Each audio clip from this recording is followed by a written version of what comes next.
तुम अगर अपना जीवन ही नहीं सुधार सकते तो दूसरों से क्या अपेक्षा रखते हो, क्या आशा रखते हो। स्वयं से परिवर्तन होना सीखो। जब तक तुम स्वयं को परिवर्तन नहीं कर सकते, स्वयं को ही नियंत्रण नहीं कर सकते, स्वयं को ही अच्छी राह पर नहीं ला सकते, तो क्या तुम किसी और को परिवर्तित कर सकते हो? नहीं। और वास्तव में जो मनुष्य इस संसार को परिवर्तित करने के लिए आगे बढ़ता है वो हमेशा ही निराश होकर बैठ जाता है। हम संसार को कभी भी परिवर्तन नहीं कर सकते। ये संसार हर वक्त परिवर्तन हो रहा है, परंतु सनातन भी है। वो हमेशा सृष्टि के 3 नियम, प्राकृतिक नियम यानी सत्य, रज और तम गुणों से संचालित हो रहा है। हम सिर्फ अपने आप को परिवर्तित कर सकते हैं। परिस्थितियाँ हमारे हाथ में नहीं है, परंतु मनस्थिति कैसी होगी ये हमारे हाथ में है। चाहे कैसी भी स्थिति हो, उस समय थोड़ा धैर्य रखो, शांत रहो, तब जाकर अपना निर्णय लो, उस पर प्रतिक्रिया दो। किसी भी स्थिति पर तुरंत प्रतिक्रिया मत देना। जब भी तुम किसी भी चीज़ पर तुरंत प्रतिक्रिया देते हो, ये मान लेना चाहिए दोस्तों कि वो 100% गलत हो सकता है, परंतु जब आप वहीं पर धीरज रखकर शांतचित्त अच्छी तरह से विचार करके उस पर अपना निर्णय देते हो, उस पर कार्य करते हो, तो कदाचित आपका दिया गया निर्णय, आपका किया गया कार्य हमेशा ही अच्छा होगा, प्रगतिकारक होगा।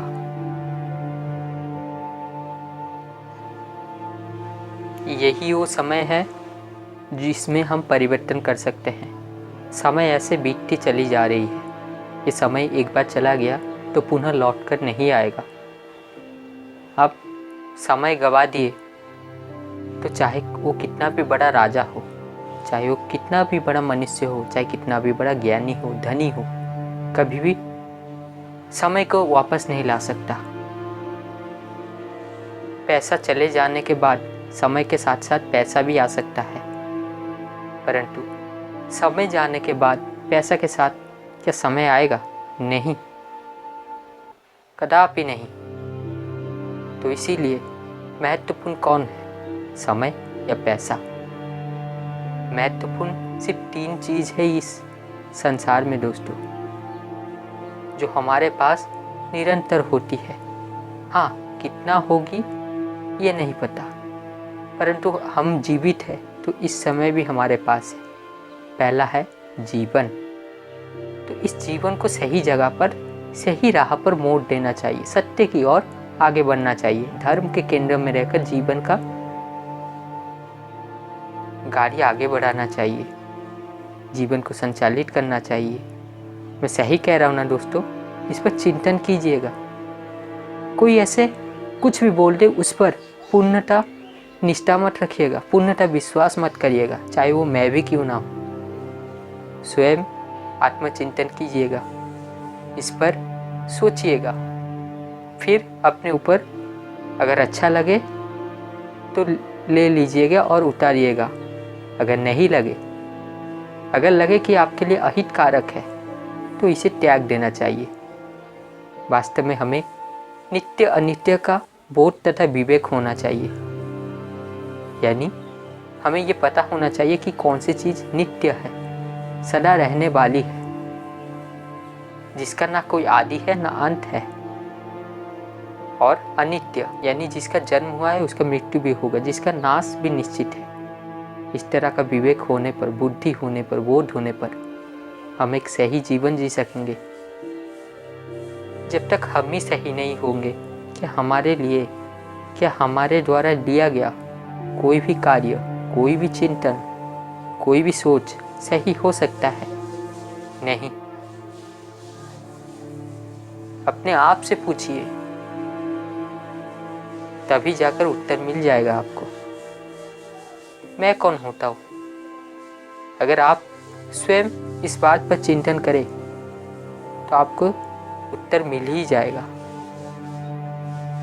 जहाँ पर समस्या होती है वहाँ समाधान भी होती है। मैं सही कह रहा हूँ ना दोस्तों? समस्या आपके अंदर से उत्पन्न हुआ है तो समाधान भी अंदर से ही मिलेगा।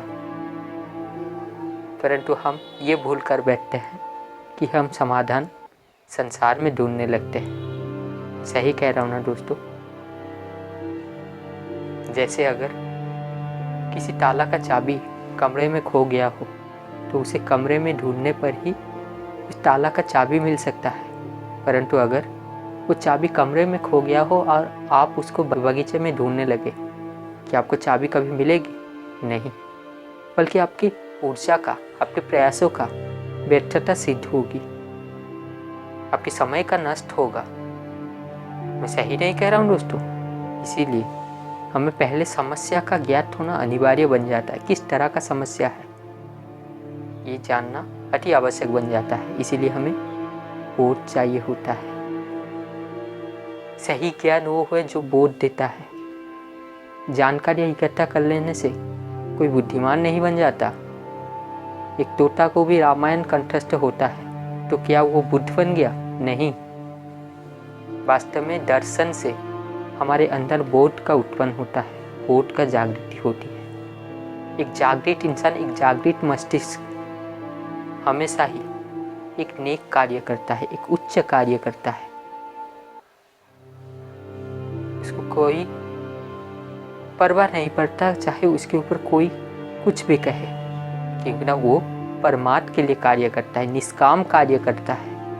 वो कभी भी भौतिकता का लक्ष्य नहीं रखता। हाँ, भौतिकता को साधन अवश्य बनाता है, और यही हमारा भी लक्ष्य होना चाहिए कि भौतिकता साधन हो, परंतु हमारा अंत, हमारा लक्ष्य नहीं। ठीक उसी प्रकार जिस प्रकार हमारा शरीर भौतिकी उपकरण से बना है, तो ये हमारा साधन है हमारे चेतना के उत्थान के लिए, हमारे आत्मा के उद्धार के लिए। तो क्या शरीर हमारा लक्ष्य बन सकता है? नहीं। ठीक उसी प्रकार दोस्तों, इस संसार में दृश्यमान जितने भी भौतिकी चीज़ें हैं या अदृश्य युक्त जितने भी भौतिकी वस्तुएं, जड़ पदार्थ है, अगर वो हमारे लक्ष्य की ओर योगदान कर सके, सदुपयोग करा सके, धर्म के राह पर आगे बढ़ा सके, तो उसे उपयोग में लाओ। उसे वर्जन मत करो, उसे त्यागना नहीं चाहिए। उसे विवेकपूर्वक सही तरह से उपयोग में लाना चाहिए। मैं सही कह रहा हूँ ना दोस्तों? वास्तव में जो इंसान भौतिकता को त्याग देता है, उसे कभी भी सही उत्थान, सही उद्धार, सही विकास नहीं मिल सकता। और जो भौतिकता में डूब जाता है वो नरकगामी होता है, गड्ढे में गिर जाता है। तो यानी हमें ना भौतिकता को त्यागना है और ना ही इसमें गिर जाना है, इसमें डूब जाना है, इसको साधन बनाना है। मूलतः एक बात आती है दोस्तों, चाहे वो समय हो, धन हो, जीवन हो या फिर कोई और चीज़, चाहे वो पुस्तक भी हो, विद्या भी हो, खेल भी हो, अन्न भी हो, वस्त्र भी हो, कुछ भी हो, हमें उसका विवेकपूर्वक बोध उपयोग करना है। एक अज्ञानी, एक अबोध मनुष्य की तरह नहीं। ठीक उसी प्रकार जिस प्रकार एक पशु इस संसार को उपयोग में लाता है, ऐसे ही एक अबोध, एक अज्ञानी मनुष्य का लाता है। और उस मनुष्य को कभी भी क्षमा नहीं करना चाहिए जिसके पास अवसर होने पर भी वो सही ज्ञान की ओर नहीं बढ़ रहा है, सत्य की राह पर नहीं बढ़ रहा है। वास्तव में उसे ज्ञान की आवश्यकता नहीं, वो बेईमान है, उसे दंड की आवश्यकता होती है। और ऐसे लोगों को कभी भी साथ मत दो। इन लोगों से हमेशा दूरी बनाए रखो। इसी में ही आपका विकास जुड़ा है, आपका उत्थान जुड़ा है, आपका निर्माण जुड़ा है, आपका सही जीवन जुड़ा है। इसी से ही आपका मंगल होगा।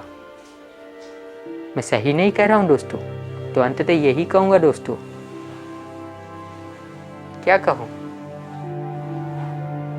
अब आप सोचिए क्या होना चाहिए। मुझे अंतिम बार कुछ कहने की ज़रूरत नहीं। कदाचित आज आप समझ ही गए हैं मैं क्या कहना चाहता था। धन्यवाद।